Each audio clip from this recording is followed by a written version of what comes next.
Fármacos autoacoides, tema 12. Primero voy a definir qué es lo que son, después su clasificación, y de ahí voy a entrar a describir uno de los grupos que entran en la clasificación, que es el de las aminas, y entre esos voy a describir primero la histamina, las características principales de la misma, y después, esto para poder entender después la descripción de los antihistamínicos, que serían los fármacos que nos interesan en este caso, y también después voy a describir la serotonina y algunos fármacos serotoninérgicos. Entonces, empezando, primero, ¿qué son los autoacoides? Los autoacoides son sustancias que tienen acción local, es decir, de que actúan cerca de donde se liberan, y eso, básicamente. O sea que se liberan y actúan cerca de donde se liberan. Y se clasifican según la composición química en aminas, entre esas tenemos la histamina y la serotonina. Después también están los lípidos, que ejemplos de eso están los leucotrienos y el factor activador de plaquetas. Después están los péptidos, entre esos están las citocinas y la bradicinina. Y después están también los gases, que en ese está como ejemplo el óxido nítrico. Y como dije recién, los autoacoides entonces son sustancias biológicas que actúan localmente, cerca de donde se producen, alterando las funciones tisulares específicas. Y después, entrando a describir la histamina, que es uno de los que entran en el grupo de las aminas, se puede decir lo siguiente. En primer lugar, la histamina entonces es un autoacoide que forma parte del grupo de las aminas, deriva del imidazol y se sintetiza a partir de un aminoácido que se llama histidina. Ese aminoácido se descarboxila y ahí se origina la histamina, y esta es muy predomina en las alergias, en las inflamaciones y demás. Y esta se encuentra en todo el cuerpo, incluso en venenos de serpiente o de arañas o insectos, y la concentración que tienen depende de la especie de la que hablemos, la concentración en diferentes tejidos. Además de eso, bueno, ya dije entonces qué es el origen, o sea, a partir de qué aminoácido y de qué sustancia deriva. Y ahora voy a describir los dos tipos que hay de histamina. Por un lado tenemos la histamina de recambio lento y la histamina de recambio rápido. La de recambio lento es la que es producida por los mastocitos y basófilos, y esta se almacena, o sea, se sintetiza a partir de la descarboxilación de la histidina, que es un aminoácido, y se almacena en gránulos junto a la heparina en estas células, en los mastocitos y los basófilos. Y después está la de recambio rápido, que es la que es producida por el tracto gastrointestinal y el sistema nervioso central, y esta no se almacena, sino que se libera inmediatamente, por eso el recambio es rápido. Después, la distribución en todo el cuerpo depende de la especie, como dije recién, y ahora vamos a ver cómo es que se libera esta sustancia. Voy a dar vuelta a la cámara. Un proceso de liberación depende del calcio, o sea que es un proceso calcio dependiente, y hay sustancias que estimulan su liberación y otras que inhiben su liberación. Entre los procesos o sustancias que estimulan su liberación son procesos alérgicos o inflamatorios y también destrucción de tejidos. Entonces, por ejemplo, una picadura de mosquito o de avispas o de abejas o de una de una serpiente o un daño del tejido o alergias a determinadas sustancias o causas inflamatorias, van a estimular la liberación de histamina. Y también hay fármacos que estimulan la misma, que es la tubocurarina y la morfina. Después hay sustancias que inhiben su liberación, que entre esas tenemos, por ejemplo, los agonistas beta-adrenérgicos y la metilsantina. De ahí, una vez que se libera, se une a determinados receptores. Estos receptores son de tipo proteína G, receptores asociados a proteína G. Y hay 4 tipos de receptores de histamina. Van del H1, H2, H3 y H4, aunque los más importantes son el H1 y el H2.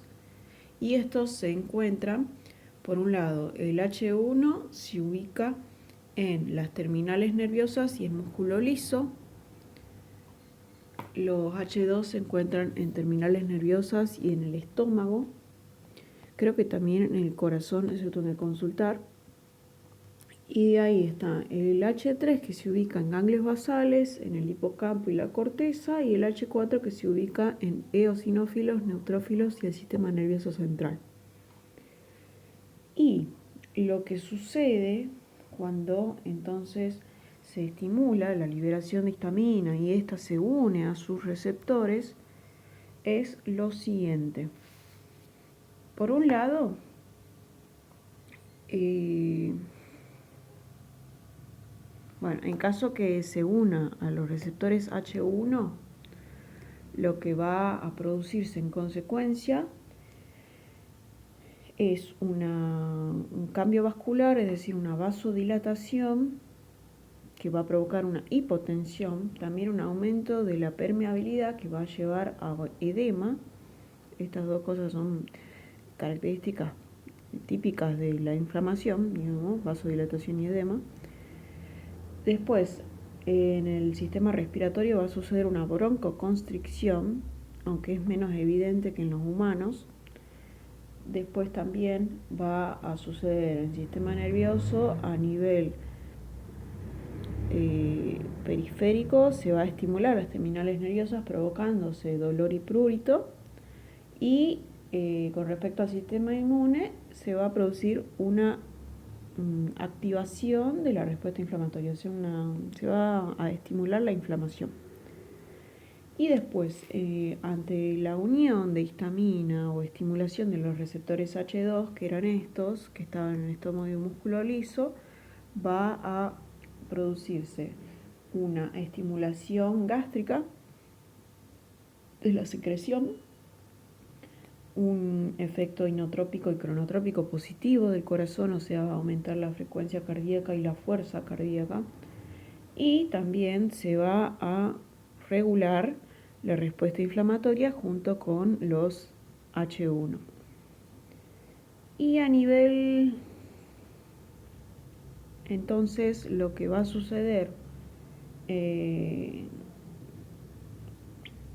a nivel general como acciones de la histamina, las acciones que va a tener la histamina son entonces, al estimularse el H1 se van a producir vasodilatación, también se va a producir enrojecimiento e hinchazón, que esto está relacionado con esto que había nombrado acá. También se van a cerrar las vías respiratorias debido a esa broncoconstricción y se va a provocar picazón y dolor debido a esto que había nombrado acá. De ahí hay otro concepto que es importante tener en cuenta, que se denomina triple respuesta de Lewis, que es lo que sucede o que lo que se ve en la piel al momento de haber liberación de histamina y unión de esa histamina a los receptores H1 en la piel. Entonces, lo que se va a observar en primer lugar es una mancha roja que se llama eritema. Eso se va a producir debido a la vasodilatación capilar localizada que sucede. De ahí se va a observar un halo eritematoso, o sea, alrededor de la picadura, por ejemplo, se va a observar que está colorado alrededor y eso se va a producir por una vasodilatación arteriolar. En este caso era capilar, en este caso es arteriolar, por un reflejo axónico. Y después se va a observar como un tumor, porque va a producirse edema. Eso se denomina pápula, roncha o edema y sucede por exudación del líquido extravascular, exudación del plasma al líquido extravascular. Y básicamente la respuesta que hay en la piel ante la presencia de histamina y unión de esa histamina en los receptores H1. Después, entrando ya a los fármacos que nos interesan, que son los antihistamínicos, como ya le describí todo esto de la histamina y los efectos que tiene y demás, ahora vamos a entrar en los antihistamínicos. Hay que prestar atención al nombre del mismo fármaco que ya me está diciendo bastante información. Estos antihistamínicos son sustancias, fármacos de origen sintético, que lo que hacen básicamente es frenar el caos que provocaría la histamina. Lo que hacen es bloquear de forma competitiva, porque son antagonistas. El mecanismo de acción que tienen estos antihistamínicos es bloquear de forma competitiva los receptores H1 que había nombrado recién. Estos H1 que había nombrado que estaban acá y que provocaban estos efectos ante la unión de la histamina a los H1. Bueno, lo que hacen esto es bloquear los H1 para que la histamina no se pueda unir. Entonces, además de ese bloqueo físico que es el más importante, anulando así todas las acciones de la histamina, que era esto de la vasodilatación, el enrojecimiento, el hinchazón, el cierre de las vías respiratorias, explicación del dolor. Bueno, aparte de bloquear físicamente esos receptores, provoca también interactúa de forma cruzada con otros receptores que son los colinérgicos, dopaminérgicos y serotoninérgicos. Aunque bueno, es como menos importante esa acción, pero hay que tenerlo en cuenta también. ¿Y qué sucede? Estos fármacos tienen entonces este mecanismo de acción y son fármacos de origen sintético. ¿Qué más se puede decir? ¿Cómo se clasifican? Se clasifican en dos grupos. Por un lado, en los de primera generación y en los de segunda generación. El criterio de clasificación en este caso es la antigüedad. Estos son más antiguos que los de segunda generación. Y también hay una principal diferencia que tienen, de que los de primera generación sí atraviesan la barrera hematoencefálica y los de segunda generación no atraviesan la barrera hematoencefálica. Y esto es importante porque después hay ciertos efectos que tienen los que sí atraviesan que estos no, que describir después. Algunos ejemplos de fármacos de cada uno de estos grupos. Tenemos dentro de los de primera generación la difenhidramina, que este es el Dramamine, que es el que se usa en los viajes en las montañas para no marearse. Después está el dimenhidrato, la clorfeniramina, el dexclorfeniramina, la ciprofloxacina. Después tenemos también prometacina, tripelenamina. De estos dos, por lo menos, voy a tratar de aprenderme dos, que es el difenhidramina y la ciprofloxacina. Después vemos lo demás. Y después están los de segunda generación, que son un poco más fáciles por suerte, la loratadina, la desloratadina. Y después hay otros que, la cetericina, el astemisol y la terfenadina. Estos dos ya están retirados del mercado porque son tóxicos. Y bueno, eso con respecto a la clasificación y algunos ejemplos dentro de esos. Ahora vamos a ir a las acciones que tienen una vez que los antihistamínicos estos bloquean los receptores histaminérgicos de tipo 1. ¿Qué va a pasar? Por un lado van a tener,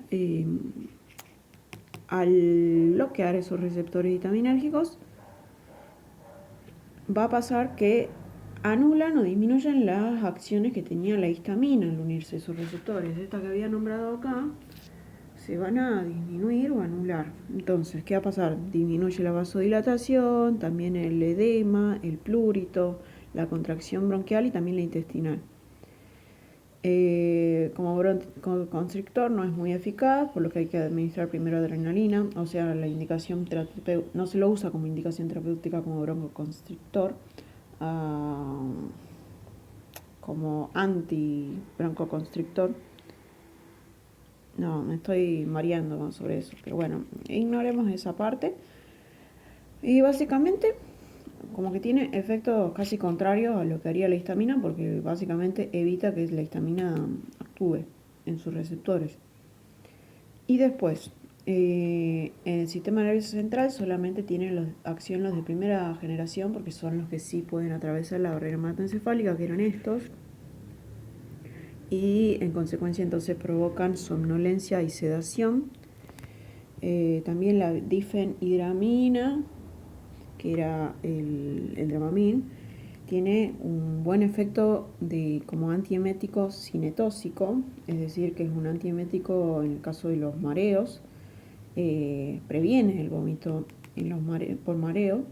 Y después también hay otra acción que es la anticolinérgica, que también la tienen solamente los de primera generación porque sí pueden atravesar la barrera. Y esa acción anticolinérgica es la que provoca los efectos colaterales, en realidad, que es la sequedad de las mucosas, retención urinaria y una visión borrosa. Entonces ya describí el origen, el mecanismo de acción, la clasificación y las acciones y algunos efectos colaterales. Ahora vamos por la farmacocinética de los antihistamínicos. Los antihistamínicos tienen una buena absorción mediante vía oral o parenteral. La biodisponibilidad oral es del 50% y el Tmax es de 1 a 2 horas, o sea que actúan más o menos a la 1 a 2 horas. De ahí, ¿actúan? Sí, me parece que el Tmax era eso, pero por la duda chequear eso, la definición de Tmax. De ahí la distribución. Estas tienen una muy buena distribución. Aunque los de segunda generación no atraviesan la barrera hematoencefálica, los de primera sí. Y la eliminación, antes de la eliminación, el metabolismo es hepático y se eliminan a través del riñón. Y pueden originarse metabolitos activos durante su metabolismo. O sea, absorción, oral o parenteral, distribución, buena distribución, los de segunda generación no atraviesan la barrera, metabolismo hepático, se pueden originar metabolitos y se eliminan a través del riñón. Eso con respecto a la farmacocinética. Después, la toxicidad se puede decir que, por un lado, los que tienen efecto en el sistema nervioso central provocan somnolencia y sedación y debilidad. Estos son los de primera generación porque los de segunda no atravesaban la barrera. Después también tienen acción anticolinérgica, que estos eran los efectos colaterales que había nombrado antes, el tema de la sequedad de mucosas, visión borrosa y disuria, como se ve básicamente lo mismo que había nombrado antes. Y después, en el digestivo pueden provocar vómitos por irritación de la mucosa gástrica, en el caso de la clorfeniramina y el dexclorfeniramina, los cuales son también de primera generación, son estos dos que había nombrado acá. Y después otra, pero que no es tan importante, pues ya no se los usa estos, el astemisol y la terfenadina, provocan taquicardia y aritmia. Pero bueno, supongo que los más importantes de reacciones adversas o efectos que no deseamos son el efecto sobre el sistema nervioso central, la acción anticolinérgica y el efecto sobre el sistema digestivo en el caso de estos dos, de la clorfeniramina y el dexclorfeniramina. Después, indicaciones terapéuticas, o sea, ¿para qué se usan estos antihistamínicos que describimos hasta ahora? Un poco está relacionado con esto que había nombrado al principio de frenar el caos que provocaba la histamina, porque por ejemplo, un animal es picado por una avispa o por una víbora, entonces la histamina va a empezar a actuar y va a provocar muchas de esas acciones que había nombrado y hay que detenerlas de alguna manera para poder después para poder detener los signos que provocan, digamos, y no tener otros problemas después, debido a que la respuesta inflamatoria al principio puede ser algo, un mecanismo de defensa, pero puede transformarse en una respuesta patológica. Entonces, las indicaciones pueden ser para procesos que tienen origen alérgico y otros que no tienen origen alérgico. Dentro de los que tienen origen alérgico puede ser por picaduras, por ejemplo dermatitis, que es la inflamación de la piel, rinitis, inflamación de la cavidad nasal, urticaria, que es un sarpullido por veneno, por ejemplo, y también dermatitis atópica. Y entonces, eso se lo usa entonces para procesos alérgicos y para procesos que no son alérgicos, como en el caso de como antiemético cinetóxico para evitar el vómito en el caso de mareos, también en vértigos o en vómitos. Y como conclusión, básicamente se usan los antihistamínicos para todas las patologías que provocan liberación de histamina, o en el caso también de administración de fármacos que provocan la liberación de histamina. Y si la causa que provoca la liberación de histamina persiste, por más de que le dé antihistamínicos, los síntomas van a volver al suspender la administración de antihistamínicos, porque no estoy tratando la causa en ese caso. Y entonces, algunos ejemplos de antihistamínicos importantes era el dimenhidrato, que es este que se usaba como antiemético cinetóxico. Después la loratadina, esta era de segunda generación, este de segunda generación. Y después está la ciproheptadina, que esta era de segunda generación. Y después hay otro que es de uso especial, que es el cromoglicato de sodio, que tiene una particularidad de que en realidad el uso es preventivo, se previene la liberación de histamina, porque lo que hace, en este caso el mecanismo de acción de este fármaco, es estabilizar la membrana de las células que sintetizan la histamina, en este caso los mastocitos. Entonces evitan que se liberen la histamina de los gránulos, se previene su liberación. Y este fármaco se lo usa, por un lado, como las indicaciones terapéuticas de este fármaco es, por un lado, como a través de una vía inhalatoria, para prevenir el asma. Por eso se dice que es un antihistamínico de uso especial, porque previene. Y como colirio, en casos de conjuntivitis alérgicas, a través de una vía oftálmica. Y se lo usa en humanos, pero también tiene éxito en el uso de veterinaria. Entonces, bueno, esto como para recordar. Previene, como se ve, hace más estable la membrana de los mastocitos. También previene la liberación de gránulos de histamina. Hace más estable la membrana y previene la liberación de histamina, también la liberación de leucotrienos y de serotonina, que son también sustancias que son autoacoides.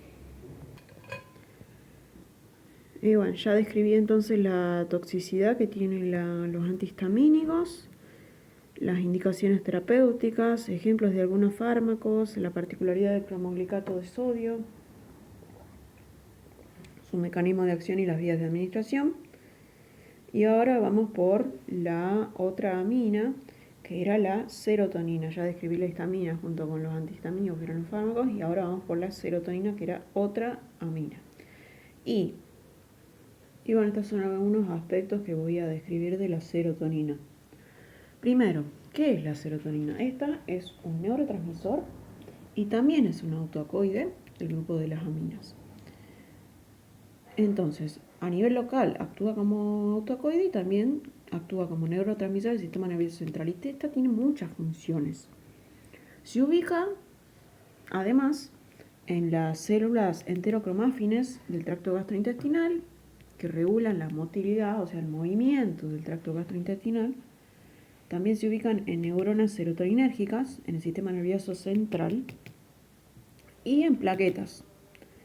Y participan en las plaquetas como reguladores de la inflamación y de la coagulación.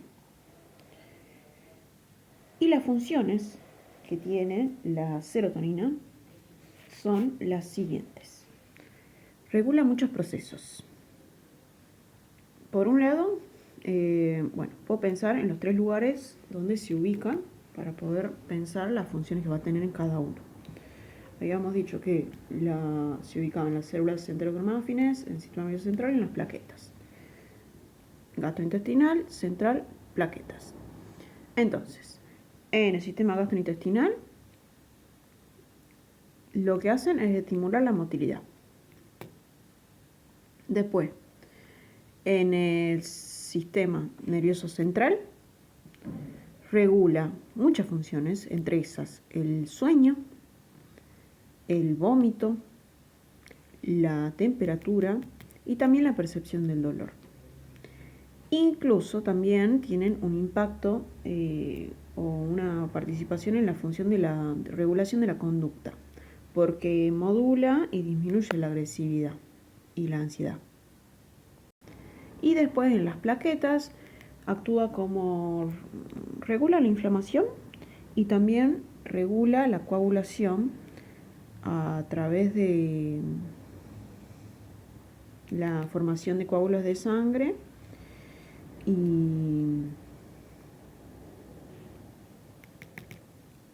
bueno, eso básicamente. Entonces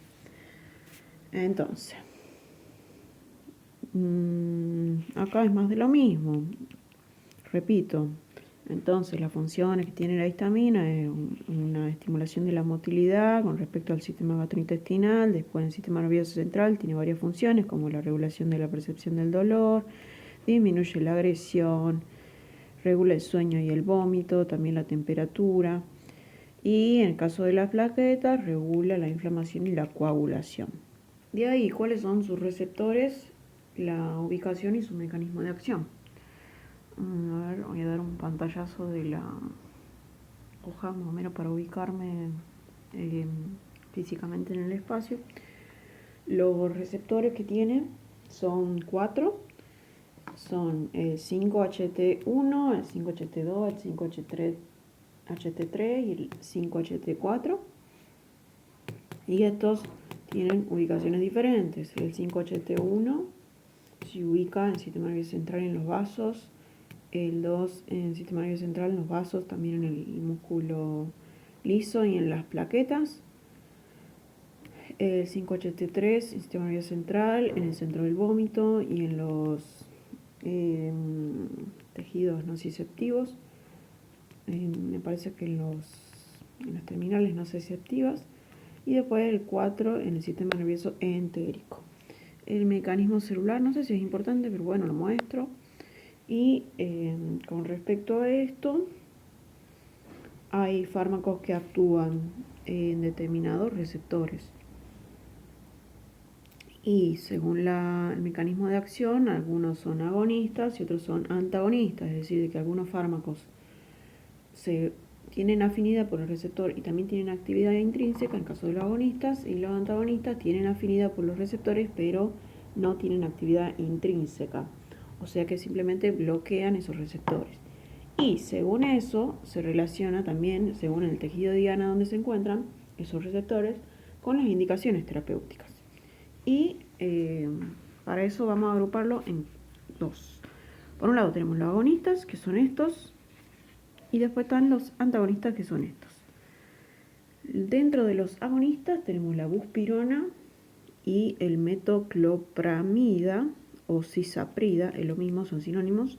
Para acordarme de cuáles son los agonistas, entonces es el bus de buspirona y el metro de metoclopramida o cisaprida. Los receptores sobre los que actúan estos, en el caso de la buspirona, es el 5-HT1 y el metoclopramida, actúa sobre el 5-HT4. Después tenemos los antagonistas, como el ondansetrón y la ciproheptadina. El ondansetrón actúa sobre el receptor 5-HT3, que era este, y la ciproheptadina actúa sobre el 2, que era el que se ubicaba acá. Entonces, para poder acordarme, el bus y el metro están en los receptores de los extremos, porque es el 1 y el 4, y el ondansetrón y la ciproheptadina, este se ubica en el 3 y este se une al 2. Impares, son impares. No, ¿qué estoy diciendo? Bueno, no, eso ignoremos. Cuestión, la indicación terapéutica de cada uno de estos es la siguiente. En el caso de la buspirona, que los receptores que se unían de forma agonista a los receptores 5-HT1 que se encuentran en el sistema nervioso central y los vasos, tienen indicación terapéutica de modificar los trastornos de la conducta por ansiedad. Como había dicho acá, disminuían la agresividad. Entonces, bueno, la buspirona se usa para eso, para que modifique los trastornos de ansiedad. Después está la metoclopramida o cisaprida, que actúa sobre los 4. Los 4 se ubican en el sistema nervioso entérico. Entonces lo que provocan es un aumento o una estimulación de la motilidad gastrointestinal. Está todo relacionado. Y después están el ondansetrón, que se une a los 5-HT3 de forma antagonista. Estos eran los que es la histamina al momento de... No, ¿qué estoy hablando? Bueno, estos se ubican acá. Y entonces al bloquear esos receptores 5-HT3, el ondansetrón sirve como antiemético, un potente antiemético, se lo usa incluso como antiemético en el caso de la quimioterapia, previene el vómito.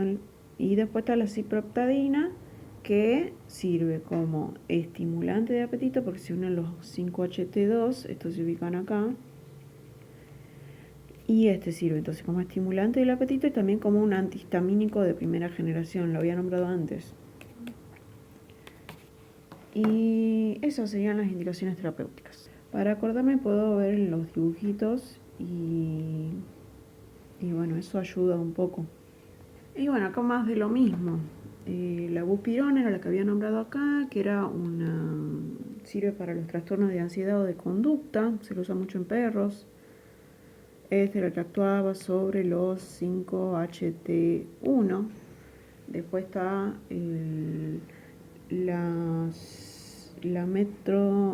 metaclopramida o metoclopramida, me parece que es lo mismo, o cisaprida es lo mismo, que esto lo que hacían era aumentar la motilidad gastrointestinal.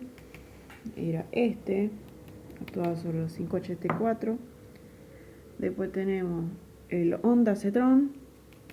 El ondansetrón era un antiemético potente que se usaba en el caso de la quimioterapia porque bloquea el centro del vómito. Y después está, por último, la ciproheptadina, que este era un antihistamínico de primera generación y además sirve como estimulante del apetito. Esta actúa sobre los 5-HT2.